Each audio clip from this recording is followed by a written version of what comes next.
நம்ம மனசு என்ன ஆகுதுன்னாங்க, ஒரு வருத்தத்தை, ஒரு வேதனையை, ஒரு துக்கத்தை, ஒரு மன உளைச்சல், நம்பிக்கை துரோகங்கள் நிறைய நம்ம பட்டுடுறோம். ஏன்னா நம்ம கூட இருக்கிறவன் தான் செய்வான். ஏன்னா இதுக்காக தெரியாதவன் வெளியிலேருந்து நமக்கு பண்ண மாட்டான். கூட இருக்கிறவங்களே சில நம்பிக்கை துரோகங்களை பண்ணுறதுனால நம்ம அந்த சூழ்நிலைக்கு தள்ளப்பட்டுறோம். அடுத்தது என்ன செய்கிறது அப்படின்னு தெரியாமல் குழம்பி போயிட்டுருப்பீங்க. மற்றவங்க மேலே தப்பு சொல்கிறத நிறுத்திட்டு நான் சொல்கிற இந்த செல்ஃப் டாக் ப்ராசஸ் பண்ணிங்கன்னா எந்த பிரச்சனைகளாக இருந்தாலும் தட்டி தூக்கலாம். 100% ரிசல்ட் வரும். புரியுதுங்களா? சிறப்பாக இந்த வீடியோ பார்த்த நொடியிலிருந்து அற்புதமாக செயல்படுத்துங்க. இமீடியட்டான மாற்றங்கள் நம்ம மனசில் நடக்கும். மேக்ஸிமம் 10 நாளில் உங்களுக்கு ஒரு சொல்யூஷன் வந்துடுங்க. உங்கள் மனசு டிஸ்டர்ப் ஆகாது. இறைவன் என்ன நினைக்கிறாரோ அந்த பிரச்சனைக்கு அதற்குண்டான சொல்யூஷன் உங்களை தேடி வரும். அன்பானவர்களாக நீங்கள் மாறிடலாம். உங்கள் பொருளாதார தேவை இன்க்ரீஸ் ஆகும்.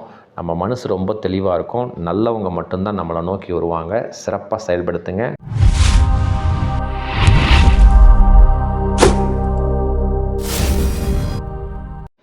அன்பு வணக்கம். இன்றைக்கி ஒரு அற்புதமான தலைப்பை நம்ம சிறப்பாக பார்க்கலாங்க.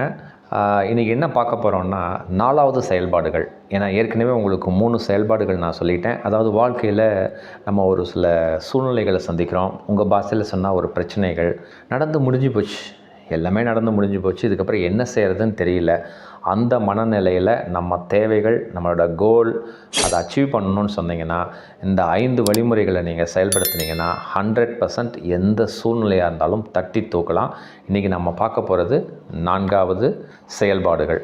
எடுத்தோடனே இந்த வீடியோ பார்க்குறவங்க ஜஸ்ட் அந்த 3 செயல்பாடுகளை பார்த்துட்டு நீங்கள் இந்த பார்ட் பார்த்தீங்கன்னா ரொம்ப ஈஸியாக புரியும். சிறப்பாக வீடியோக்குள்ளே போகலாங்க.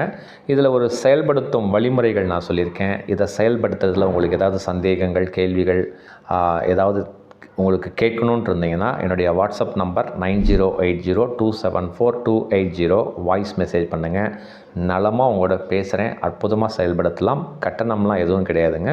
நான் ஃப்ரீயாக இருக்கும் பொழுது உங்களோட டைம் ஃபிக்ஸ் பண்ணிவிட்டு அற்புதமாக பேசலாம். சொல்யூஷனை நோக்கி நகரலாம். வீடியோக்குள்ளே போகலாங்க. இப்போது நமக்கு ஏகப்பட்ட பிரச்சனைகள் வருது. காரணம் ஏதோ ஒரு சூழ்நிலையினால் ஆயிடுச்சு. ஏன்னா நடந்து முடிஞ்சு போச்சு. அதுக்கப்புறம் அதை போய் நம்ம கிளறணும்னு அவசியம் இல்லை.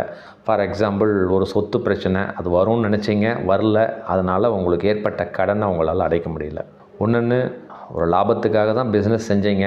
ஆனால் அது செய்யும் பொழுது ஒரு பார்ட்னர் ஏமாற்றிட்டாங்க, இல்லை நீங்கள் சரியாக செய்யலை, அதனால் லாஸ் ஆகிடுச்சு. பர்சனல் லோனு, ஜுவல் லோனு எல்லாம் வாங்கிட்டீங்க. என்ன செய்கிறதுன்னு தெரியல. ஒரு இக்கட்டான சூழலில் இருக்கீங்க. இந்த மாதிரி பல காரணங்கள். நான் ஒரு உதாரணமாக ஒரு காரணங்களை சொல்கிறேன். அப்புறம் பார்த்திங்கன்னா ஒரு உறவு முறை, ஒரு டிஸ்பியூட். நீங்கள் நினைக்கிறத அவங்க செய்யலை, அவங்க நினைக்கிறத நீங்கள் செய்யலை. ஒரு டிஸ்பியூட் ஆகிடுது. அந்த உறவு வேணும்னு மனசு சொல்லுது, ஆனால் கூட இருக்க முடியல. என்ன செய்கிறதுன்னு தெரியல. பொருளாதாரம் பாதிக்கப்பட்டிருக்கீங்க. அதனால் டிசிஷனே எடுக்க முடியல. டெய்லி செத்து படிச்சுட்ருக்கிறீங்க. இதுதான் நம்மளோட மனநிலை. ஓகேங்களா? இன்னும் சொல்லப்போனால் நீங்கள் இந்த படிப்பை படிக்கணும்னு நினச்சிருப்பீங்க, இந்த காலேஜில் படிக்கணும்னு நினச்சிருப்பீங்க. அதுக்கு பொருளாதாரம் இருக்காது. இல்லை படிக்கணும்னு நினைக்கும் பொழுது மார்க் கம்மியாக வந்திருக்கும். என்ன செய்கிறதுன்னு தெரியலையே அப்படிங்கிற ஒரு குழப்பத்தில் இருப்பீங்க. இந்த மாதிரி பல ரீசன்ஸ் இருக்குது. ஒரு சின்ன கடன் இருக்கும். ஒரு ப்ராப்பர்ட்டி உங்ககிட்ட இருக்கும். ஒரு 15 லட்ச ரூபா போகும். விற்றுட்டேன்னா கடன் 5 லட்ச ரூபா அடிச்சிட்டிங்கன்னா 10 லட்ச ரூபா கையில் வச்சுட்டு சந்தோஷமாக இருக்கலாம் நினைப்பீங்க. ஆனால் அந்த இடத்த விற்கணும்னு நினைப்பீங்க. யாருமே வாங்க மாட்டாங்க. அப்படியே முயற்சி செஞ்சாலும் அடிமட்ட ரேட்டு கேட்பாங்க. என்ன செய்கிறதுன்னு தெரில. கடன் வேறு ஒரு பக்கம் ஏறிக்கிட்டே இருக்கும். அந்த மாதிரி ஒரு குழப்பமான சூழ்நிலை. இதனால் என்ன ஆகுதுன்னா நம்ம மனசில் பார்த்திங்கன்னா டே பை டே பொருளாதாரம் நம்ம ஸ்ட்ரக் ஆகிறதுனால வாழ்க்கையில் அடுத்து என்ன செய்கிறது அப்படிங்கிற வழிமுறைகள் நமக்கு தெரியாது. இதுதான் காரணம்.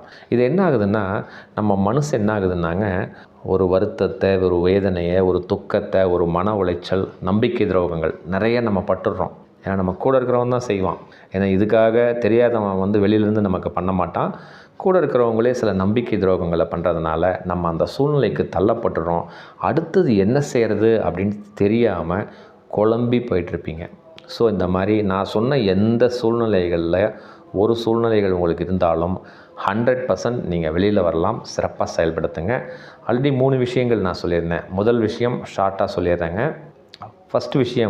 ஃபஸ்ட்டு மனசை பற்றி ஒரு புரிதல் தன்மை வேணும். அண்டர்ஸ்டாண்டிங் அபவுட் மைண்டுன்னா என்ன அப்படிங்கிறத புரிஞ்சுக்குங்க.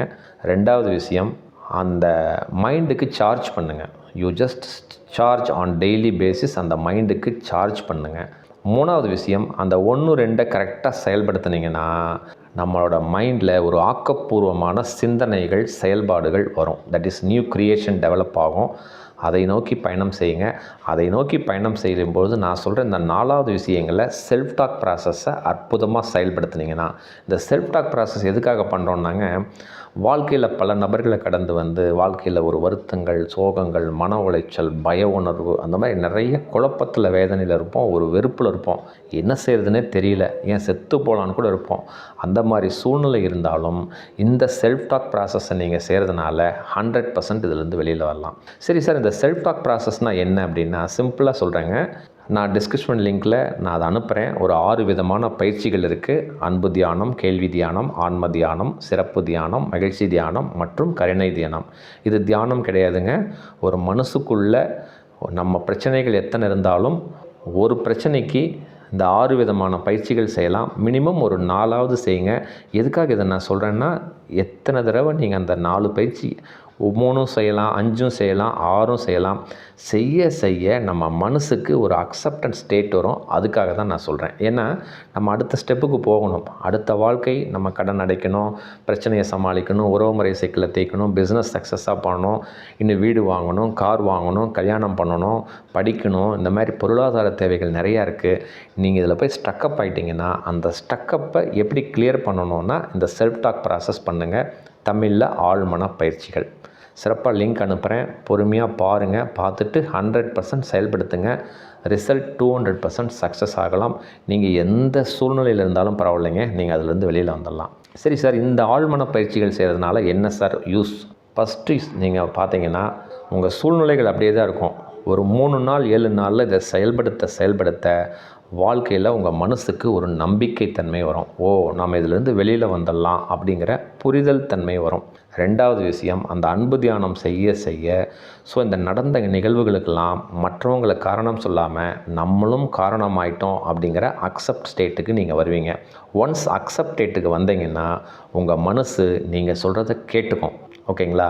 நீங்கள் அதுக்கப்புறம் கேள்வி தியானம், ஆன்ம தியானம், சிறப்பு தியானம், மகிழ்ச்சி தியானம் செய்ய அதாவது ஒரே பிரச்சனைக்கு இந்த 6 விதமான பயிற்சிகளில் உங்கள் மனசுக்கு எது கன்வீனியண்ட்டாக இருக்கோ மினிமம் ஒரு 4வது நீங்கள் செய்யுங்க.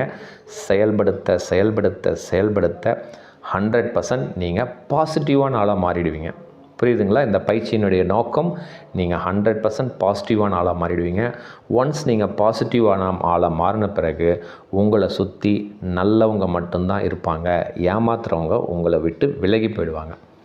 இனிமேல் ஏமாற்றலாம் அப்படின்ட்டு இருக்கிறவங்களும் நம்மளை விட்டு விலகி போயிடுவாங்க. அது பிஸ்னஸ் பீப்புளாக இருக்கலாம், உறவு முறையாக இருக்கலாம், ரொம்ப கூட பழகினவங்களாக இருக்கலாம், ரிலேஷன்ஷிப்பில் இருக்கலாம், ஃப்ரெண்ட்ஷிப்பில் இருக்கலாம். யாராக இருந்தாலும் நம்மக்கிட்ட இருக்க முடியாது. ஏன்னா நம்ம அந்த ஸ்டேட்டில் வந்துட்டால் நம்மளோட பொருளாதாரம் உயரத்துக்கு என்ன வழிகளோ அந்த மாதிரி ஒரு நல்ல பீப்புளை தான் இந்த பிரபஞ்சம் இல்லை நமக்கு மேலே இறை சக்தி 100% காட்டும். இவ்வளோ தாங்க கான்செப்ட். புரியுதுங்களா? இந்த செல்ஃப் டாக் ப்ராசஸ் எப்படி பண்ணலாம் அப்படிங்கிற ஒரு உதாரணம் நான் ஒரு 2-3 இன்சிடெண்ட் சொல்கிறேன். நீங்கள் உங்களுக்கு ஏதாவது சந்தேகம் இருந்தால் கமெண்ட் பண்ணுங்கள். இல்லை என்னுடைய வாட்ஸ்அப் நம்பரில் வாய்ஸ் மெசேஜ் கொடுங்க. சார், இந்த பிரச்சனைக்கு நான் எப்படி சார் செல்ஃப் டாக் ப்ராசஸ் பண்ணலாம் அப்படின்னு கேளுங்க. நான் ஃப்ரீயாக இருக்கும் பொழுது உங்களோட வாய்ஸ் மெசேஜ் கொடுக்குறேன். டைம் இருந்தால் அவங்களோட பேசிட்டு அற்புதமாக செயல்படுத்தலாம். 100% ரிசல்ட் வருங்க. எந்த சுச்சுவேஷனாக இருந்தாலும் சரி, எந்த சூழ்நிலையாக இருந்தாலும் சரி. ஒரு உதாரணம் பார்க்கலாம். இப்போ பார்த்தீங்கன்னா ஒரு ஃபேமிலி, ஹஸ்பண்ட் அண்ட் ஒய்ஃப் இருப்பாங்க. வீட்டுக்கார் கடன் வாங்கியிருப்பார். ஒரு 50 லட்ச ரூபா வீட்டு கடன் வாங்கிட்டார். சரியாக கட்ட முடியல. இந்த அம்மா பார்த்தீங்கன்னா ஹவுஸ் ஒய்ஃபாக தான் இருப்பாங்க. புலம்பிக்கிட்டே இருப்பாங்க. இப்போ ஒழுங்காக கடனை கட்டுறதில்ல, வீடு கட்டுறதில்ல, கட்டுனேன், இதை பண்ணுறேன், அதை பண்ணுறேன். ஏன்னா இவங்க சொல்லி தான் அவர் கடனே வாங்கியிருப்பார். ஃபஸ்ட் ஃப்ளோர் அதனால தான் ரைஸ் பண்ணியிருப்பார். இன்றைக்கி அவரால் கட்ட முடியல. சம்பளம் கொஞ்சம் கம்மியாக வரும். ஆனால் இந்த அம்மா எப்போ பார்த்தாலும் நீ அதை செய்யலை, இதை செய்யலை, அந்த செலவு பண்ணுற, இந்த செலவு பண்ணுற, அது பண்ணலைன்னா வீடுக்கு செலவு கட்ட முடியாது, இஎம்ஐ கட்ட முடியாது, நீ ஏன் தான் இப்படி இருக்கிறேன்னு சொல்லி இந்த ஸ்டேட்லேயே அவங்க இருப்பாங்க. கடன் வாங்கினவர் அவர் ஹஸ்பண்டு கட்டக்கூடிய சூழலில் தான் இருக்கிறாரு. அவர் ஒரு ஜாப்புக்கு போகிறாரு. ஆனால் இவங்களோட அதிர்வுகள் ரொம்ப அதிகமாக நெகட்டிவிட்டியாக இருந்ததுன்னா அவர்னால அந்த கடனை ஃபஸ்ட்டு கட்ட முடியாது. ஃபஸ்ட்டு இந்த கான்செப்ட் புரிஞ்சுக்கிங்க. நிறைய பேர் என்கிட்ட கேட்பீங்க, சார் நிறைய கடன் இருக்குது சார், 50 லட்ச ரூபா இருக்குது சார், என்ன செய்கிறதுன்னு தெரியல அப்படின்னு சொல்லுவாங்க. ஃபஸ்ட்டு நீங்கள் கடன் வாங்கினீங்களா இல்லை உங்கள் கணவர் வாங்கினீங்களான்னு கேட்பேன். என் கணவர் தான் வாங்கியிருக்கிறாருங்கும் பொழுது ஃபஸ்ட்டு அந்த கவலைப்படுறத நிறுத்துங்க அப்படின்னு சொல்லுவேன். ஏன்னா இவங்க கவலைப்பட்டு, வேதனைப்பட்டு, வருத்தப்பட்டு இந்த நெகட்டிவிட்டி அவரையும் ஃபயர் பண்ணி அவரும் கரெக்டாக செயல்படுத்த முடியாமல் சூழ்நிலைக்கு தள்ளுறது முக்கியமான காரணம் மனைவி தான். இப்போ புரியுதுங்களா? அதனால் ஃபஸ்ட்டு கடன் வாங்கிட்டீங்க. ஒரு வீடு கட்டணும்னு நடந்து முடிஞ்சு போச்சு. அதுக்கப்புறம் வருத்தப்பட்டோ, வேதனைப்பட்டோ ஒன்றுமே இல்லை.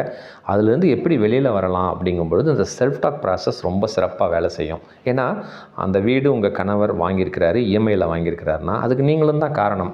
நீங்களும் வீடு வாங்கலையா, வீடு வாங்குங்க, வீடு வாங்குங்க, அவங்க வாங்கிட்டாங்க, எங்கள் அண்ணா வாங்கிட்டான், என் தம்பி வாங்கிட்டான், என் அக்கா வாங்கிட்டான்னு சொன்னதுனால தான் அவர் வீடு வாங்கியிருக்காரு. அப்போது நீங்கள் உங்கள் மனதளவில் ஃபஸ்ட்டு மாற்றம் கொண்டு வாங்க. என்ன செய்யலாம்? ஃபார் எக்ஸாம்பிள், எப்படி நீங்கள் செய்யலாம் அன்பு தியானம்னா, இறைவன் அருளால் சில சிறப்பு குறைவான விஷயங்களை நான் செஞ்சுட்டேன், ஐ எம் எக்ஸ்ட்ரீம்லி சாரி அப்படின்னு சொல்லி உங்கள் கணவர் பேரை சொல்லுங்கள். நான் எல்லாம் மனசுக்குள்ளே தான் சொல்கிறேன், எதையும் நேராக போய் சொல்லிங்க. சொல்லிவிட்டு நீங்களும் வேணும்ன்ட்டு செய்யலை, ஏதோ சூழ்நிலையினால தான் அப்படி பண்ணுறீங்க, இறைவன் அருளால் நீங்கள் நல்லா இருக்கணும் அப்படின்னு ப்ளஸ் பண்ணுங்கள். இதுதான் ஃபஸ்ட்டு ஸ்டெப். இதுதான் செல்ஃப் டாக் ப்ராசஸில் முதல் ப்ராசஸ். ரெண்டாவது, கேள்வியாக இருங்க.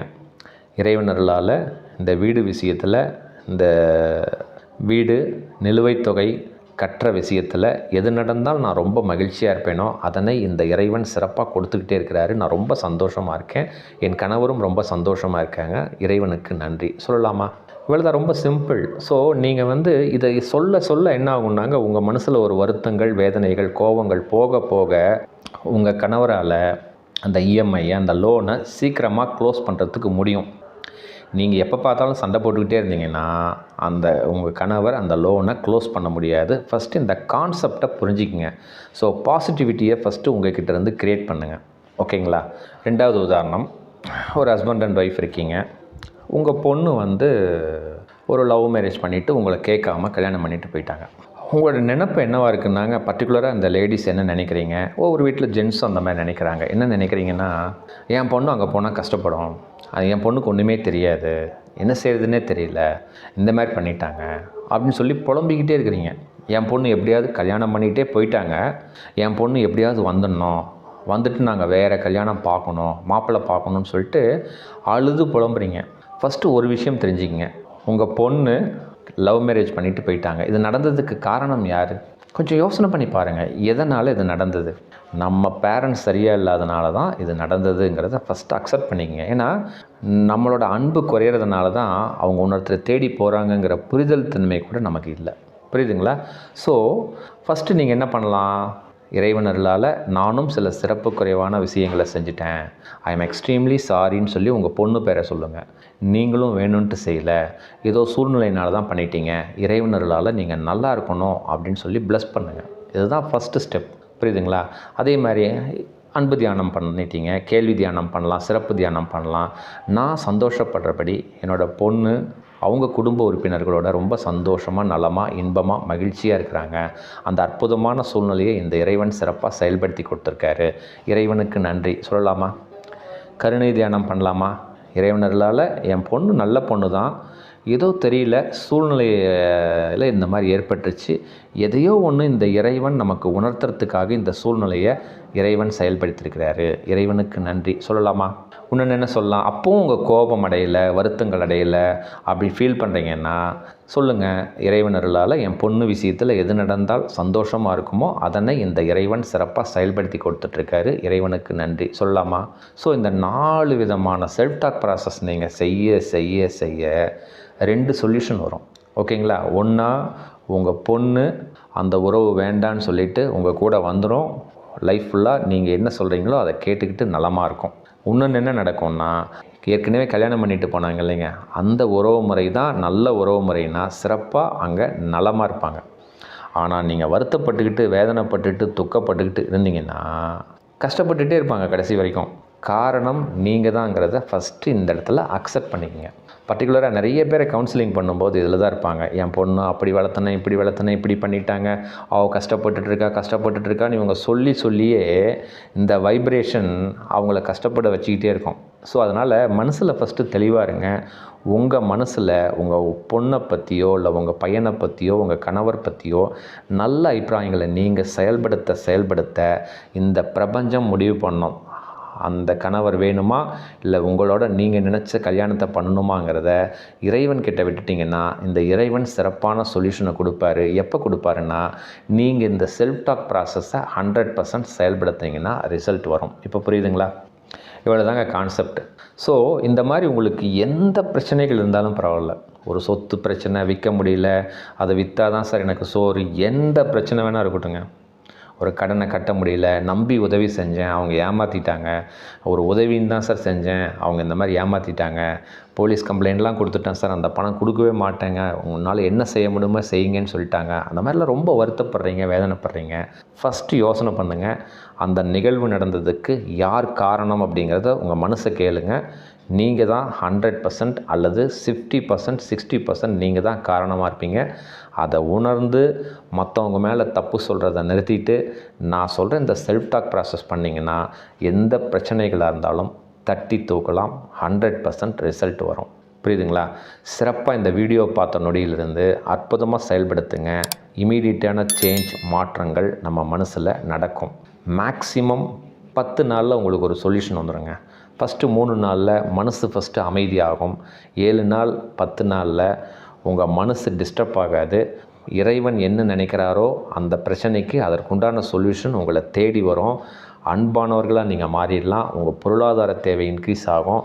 நம்ம மனசு ரொம்ப தெளிவாக இருக்கும். நல்லவங்க மட்டும்தான் நம்மளை நோக்கி வருவாங்க. சிறப்பாக செயல்படுத்துங்க. 100% இந்த வீடியோ உங்களுக்கு பிடிச்சிருக்குன்னு நான் நம்புகிறேன். சிறப்பாக இந்த வீடியோவை உங்கள் உறவினர்களுக்கு, நண்பர்களுக்கு சிறப்பாக ஷேர் பண்ணுங்கள். அடுத்த வீடியோவில் இன்னும் ஒரு அற்புதமான தலைப்பில் நலமாக சந்திக்கலாங்க. மிக்க நன்றி, மகிழ்ச்சி.